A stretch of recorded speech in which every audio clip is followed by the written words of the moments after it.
Button හෝලර් attachment ගැන කතා කරනකොට ඉස්සෙල්ලාම කියන්න ඕන දේ තමයි ඩොමැස්ටික් මැෂින් වලට. ඒ කියන්නේ කළු පාට මැෂින් අපි ගෙදර පාවිච්චි කරන ඒවට හයි කරන්න පුළුවන් එක සහ හයි ස්පීඩ් මැෂින් එකට. ඒ කියන්නේ ජුකී මැෂින් එකට හයි කරන්න පුළුවන් ඒවා වෙන වෙනම වර්ග දෙකක් තියෙනවා. එකපාරට බැලූ බැල්මට ඔයාට S2කින් අඳුර ගන්න බෑ. බටන් හෝලර් එකක් ගන්න ගියාම ඔයා කඩේ ඉන්න කෙනාට කියන්න ඔයාට අවශ්‍ය වෙන්නේ ගෙදර පාවිච්චි කරන කළු පාට මැෂින් එකටද එහෙම නැත්නම් ජුකී මැෂින් එකටද කියලා. එතකොට ඔයාගේ මැෂින් එකට ගැලපෙන එක මිලදී ගන්න පුළුවන් වෙයි. ඊට අමතරව බටන් හෝලර් මැෂින් ගැන කියන්න ගියාම මම මෙතනදී ගන්න පුළුවන් තැනක් කියන්නේ ඒකට හේතුවක් තියෙනවා. ඒකට හේතුව තමයි දැන් සමහරක් වෙලාවට මම කොහේ හරි තැනක කවුරු හරි කෙනෙක් ගෙනල්ලා හරි මං ගිහිල්ලා සල්ලි දීලා අරගෙන හරි බටන් හෝලර් එකක් ගෙනාපුවාම මං ගෙනාපු බටන් හෝලර් එක හොඳ වෙන්න පුළුවන්. දැන් කවුරු හරි කෙනෙක් මගෙන් අහනවා කොහෙන්ද ගන්න කියලා. ඒතකොට මං ඒ අදාළ තැන කියනවා. ඒතකොට ඔයා ගියාම අර මම මිලදී ගත්ත එක නෙමෙයි වෙන එකක් තියෙන්න පුළුවන්. මොකද සමහරක් වෙලාවට කඩවල් වලින් දැන් ඒගොල්ලෝ හොඳ එකක් ගෙනාවා නම් ඒගොල්ලන්ගේ ඉවරුනහම ඒගොල්ලෝ කවුරු හරි තියෙන කෙනෙක්ගෙන් අරගෙන ඒක විකුණනවා. එතකොට අර මම ඔයාට කියලා අතනින් ගන්න කියලා එයා ගාව පේක් එක තියනවා වෙන්න පුළුවන් මේ මොහොතේ. එහෙමත් නැත්නම් එයා කලින් හොඳ එකක් ගෙනල්ලා පස්සේ බාල එකක් ගේනවා වෙන්න පුළුවන්. බොහෝ වෙලාවට ඒගොල්ලෝ එකපාරක් හොඳ එකක් ගේනවා ඊළඟ පාර ඒකේ පේක් එකක් ගේන්නේ. ඒකට ඒගොල්ලන්ගෙන් වරදක් නෙමෙයි. වරද තියෙන්නේ බඩු සල්ලි දීලා ගන්න අපේ. අපි ගිහිල්ලා හැම වෙලේම ලාභයට හොයන්නේ. ඉතින් ඔයා ලාභයට හොයනකොට කඩේ කෙනාට ඔයා ඉල්ලන ගානට දෙන්න බැරි නම් හොඳ එක. එතකොට ඉතින් එයාට තියෙන එකම විකල්පය තමයි ඒ වගේම ගාන අඩුවට ගෙන්න ගන්න පුළුවන් එකක් ගේන එක. ඉතින් ওই කාරණාව හින්දා මම තැනක් කියන්නේ නැහැ. දැන් මම මේ වීඩියෝ එක කරන්නේ කාවත් ප්‍රවර්ධනය කිරීමේ බලාපොරොත්තුකින් නෙමෙයිනේ. එතකොට ඉතින් මං කාගේවත් තැනක් කියන්න අවශ්‍ය නැහැ. දෙවෙනි එක තමයි බ්‍රෑන්ඩ් නේම් එකක් කියන්නේ. මේ බ්‍රෑන්ඩ් එක හොඳයි මේක හොඳයි කියලා. ඒකටත් අර මං මුලින් කිව්ව කාරණාවම තමයි බලපාන්නේ. කියන්නේ ලංකාවේ මං හොඳට දැකලා තියෙන දෙයක් තමයි හැම වෙලෙම මිනිස්සු ඉගෙන ගන්න බලන්නේ හොඳ එකක් හොයාගන්න විදිය නෙමෙයි. හොඳ එකක නමක් තමයි මතක තියාගන්නේ. කායෙන් හරි අහන මොනවද හොඳ? එතකොට කියනවා අහවල් එක හොඳයි. එතකොට ගිහිල්ලා කඩෙන් අහන්නේ අහවල් එක තියනවාද කියලා. පෙට්ටියේ අහවල් එක කියලා ගහලා තියෙන එක විතරයි බලන්නේ. ඒක ක්වොලිටිද? ඒකේ තත්ත්වය මොකක්ද? ඒක හොඳ එකක්ද? නරක එකක්ද? ඒ කිසිම දෙයක් අදාළ වෙන්නේ නැහැ. කායෙන් හරි නමක් අහගන්නවා. නම ගියත් පස්සේ තමයි එනවන්නේ. ඉතින් එහෙම තත්ත්වයක් තියෙනකොට මේ වගේ දේවල් කියලා දෙනකොට නමක් කියන එක අතිශය භයානකයි. මොකද අපේ අය නම පස්සේ තමයි දුහන්නේ. ගොඩක් වෙලාවට මේ බටන් හෝලර් ගන්න ගියාම පේක් එකකට අහුවිලා අමාරු වැටෙනවා. ඉතින් ඒකට කරන්න තියෙන හොඳම දේ තමයි ඔයාට බාල බඩුවකට අහු නොවි ඉන්න ඕනේ නම් මම මේක හැම වෙලේම කියන දෙයක්. ඔයා බලන්න ඕනේ ඉස්සෙල්ලාම ප්‍රයිස් එක. හොඳ එකක් අඩුවට දෙන්න බෑ. ඊට පස්සේ බලන්න ඕනේ මේ බඩුවේ නිමාව.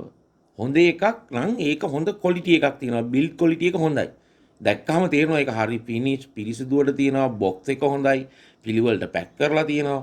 අතට ගත්ත ගමන් තේරෙනවා මේක හොඳ එකක් කියලා. පෙට්ටියේ ඉඳන්. දැන් බාල එකක් නම් බොහෝ විට පෙට්ටිය print කරලා තින්නේත් බාල විදියට, ඒක ඇසුරුම් කරලා තින්නේත් බාල විදියට. අදාළ උපකරණය අතර ගත්තාම ඒකේ නිමාව, නිෂ්පාදන නිමාව ඒකෙන් ඔයාට පුළුවන් හොඳ එකක් අඳුර ගන්න සහ මේ වීඩියෝ එකේ මම ඉස්සරහට කියන දේවල් වලින් හරි එක අඳුර ගන්න පුළුවන්. ඉතින් ගෙදර පාවිච්චි කරන කළු පාට මැෂින් එකට හෝ එහෙම නැත්නම් ඔයා ගෙදර පාවිච්චි කරන ජුකී මැෂින් එකකට බටන් හෝලර් ඇටැච්මන්ට් එකක් මිලදී ගන්නකොට ඔයාට හොඳ එක අඳුර ගන්න පුළුවන් ලක්ෂණ කීපයක් මම කියන්නම්. මට තව දෙයක් මතක් වුණා. ඇටැච්මන්ට් එක හයි කර කර ගලෝ ඔය වැඩේ කරන්න බෑ. ජුකී මැෂින් එකක් වේවා, කළු පාට මැෂින් එකක් වේවා, බටන් හෝලර් එකක් හයි කරනවා නම් ඒ මැෂින් එක ඒ වැඩේට විතරක් වෙන් කරලා තියාගන්න. ඉස්සෙල්ලාම බලන්න බොක්ස් එක මොන වගේද? බොක්ස් එකේ එක එක කලර්ස් වලින් ආව එක එක නම් වලින් එනවා. බටන් හෝලර් ඇටැච්මන්ට් එක එක පාට පෙට්ටි වල එනවා. එක එක නම් ගහලා එනවා. ඉතින් ඒකින්ද හරියට පාටක් හෝ හරියට නමක් කියන්න බෑ.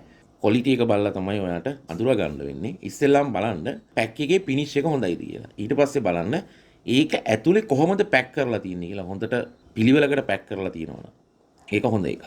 ඊට පස්සේ ඔයා බලන්න ඕනේ බටන් හෝලර් එක ඔයාගේ මැෂින් එකට හයි වෙන තැන. ඒ කියන්නේ ඔක හයි කරන්නේ ෆුට් බාර් එකටනේ. ෆුට් බාර් එකට හයි කරන තැන එන දෙකක් තියෙන්න ඕනේ.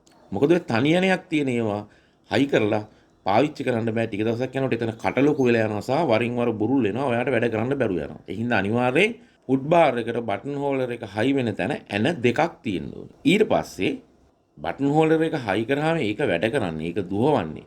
ඔය මැහෙන වැඩේ වෙන්නේ නීඩල් ක්ලෑම්ප් එකට හේතු වෙලානේ. ඒ කියන්නේ බටන් හෝලර් එක වැඩ කරන්නේ ඒකේ පොඩි ලිවර් එකක් තියෙනවා. ඒ ලිවර් එක තමයි ඔයාගේ නීඩල් ක්ලෑම්ප් එක උඩට හේතු වෙන්නේ. එතකොට ඔයාගේ නීඩල් ක්ලෑම්ප් එක උඩහට පල්ලෙහාට, ඒ කියන්නේ ඉදි කට්ට හයි කරලා තියෙන ෂාෆ්ට් එක උඩහට පල්ලෙහාට යන විදිහත් එක්ක තමයි ඔය බටන් හෝලර් එක වැඩ කරන්නේ. එතකොට ඔයාගේ මැෂින් එකේ නීඩල් ක්ලෑම්ප් එක අර සමනලෙක් වගේ නට් එකක් දාලානේ හයි කරලා තියෙන්නේ. ඉතින් ඕකේ හැම වෙලේම අර ලිවර් එක වදිනවා. වදින වාරයක් ගානේ ඔය ටිකක් දුර යනකොට චුටු චුටු බුරුල් වෙලා ඉදි කටුව ගැලවිලා යනවා. ඒකින්ද ඒකට විශේෂ නීඩල් ක්ලෑම්ප් එකක් හම්බෙනවා බටන් හෝලර් එකත් එක්ක. ඒක හම්බෙන්නේ හැබැයි ඔරිජිනල් ඒවා විතරයි. ගන්න ගියාම මාකට් එකේදී බලන්න පුළුවන් ඒ විශේෂ නීඩල් ක්ලෑම්ප් එක තියෙනවද කියලා. ඒක තමයි දෙවෙනි ලක්ෂණය. වෙනස් නීඩල් ක්ලෑම්ප් එකක් තියෙනවා. ඔයා බටන් හෝලර් එක ගන්න මුදල ඇතුළෙම හම්බෙනවා.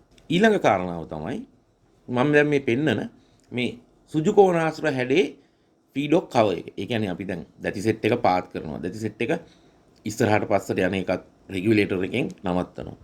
ඊට පස්සේ ෆීඩොග් එක පල්ලෙහාටත් පාත් කරනවා. නමුත් අර හොඳට රෙද්ද හේතු වෙන්න නම් එතනට ෆීඩොග් එක ගාවට එන ගාඩ් එක ඕනේ. මේ ගාඩ් එක තියෙන්නේ ඔරිජිනල් එකේ සුජුකෝනාශ්‍ර ලෝහ කෑල්ලකට ටී අකුර හැඩයට තව කොටසක් සම්බන්ධ කරලා ඒකට ඇණයක් දාලා මැෂින් එකේ බඳට හයි කරන්න.